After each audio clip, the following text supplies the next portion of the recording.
Tensions montent au Moyen-Orient. Des missiles sont lancés. Sommes-nous au bord de la guerre? L'Iran, Israël, les États-Unis sont impliqués. Est-ce le conflit plus large? Le monde retient son souffle. Guerre en vue, les prochaines heures seront décisives. Depuis quelques jours, une situation très inquiétante secoue le monde.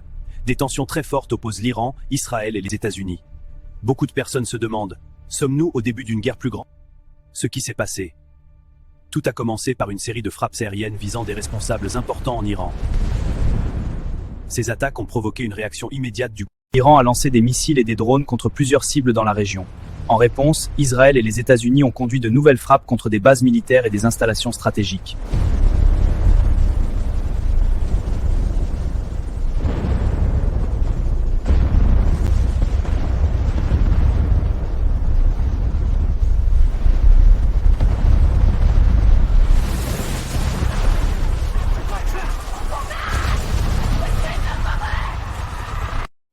Selon moi, la faute principale repose sur un échec collectif de la diplomatie.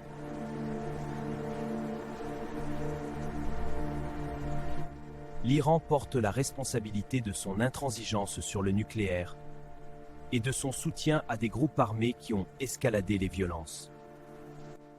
L'administration Trump a adopté une approche maximaliste et préventive, engageant les forces américaines sans une approbation congressionnelle claire, risquant un enlisement prolongé. Responsabilité d'Israël pour sa priorisation de la sécurité immédiate au détriment d'une solution régionale durable. Tout cela est exacerbé par des dynamiques internes, élections en Israël, la politique intérieure US.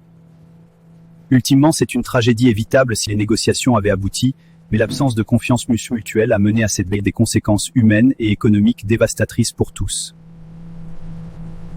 Pour une paix, il faudrait un retour à la table des négociations, pas une escalade.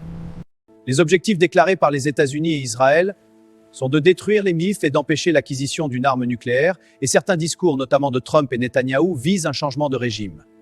L'impact sur l'économie mondiale est immédiat. Le prix du brut s'envole, les marchés chutent, les coûts augmentent, touchant les importateurs nets. La Russie, en revanche, tire un bénéfice temporaire. Ses recettes pétrolières augmentent fortement. La France subit une hausse rapide des prix du gaz et des carburants, ce qui pourrait pousser l'inflation en zone euro à environ 2,3% en 2026 et freiner sa croissance. Les secteurs industriels, un conflit prolongé alourdirait le déficit budgétaire, coûtant la reprise fragile et augmenterait les risques pour les alliés au Golfe.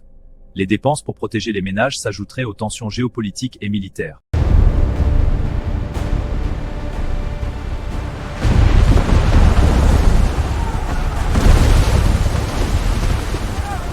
Les feux d'hydrocarbures libèrent d'énormes quantités de polluants toxiques. Ces polluants se propagent via les vents, menaçant des zones densément peuplées. Ils contaminent, causant des pluies acides et toxiques.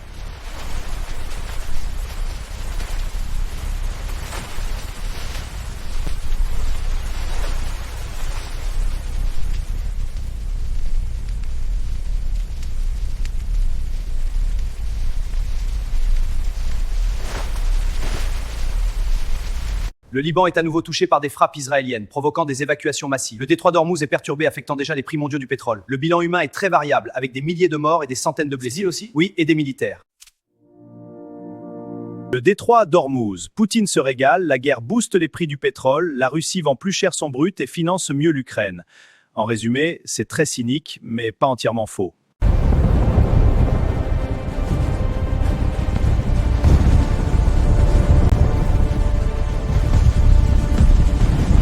Nous sommes tous concernés, pas seulement à cause de l'inflation. À force de tout faire sauter là où il y a du pétrole, du gaz et du nucléaire, c'est la Terre qui va exploser.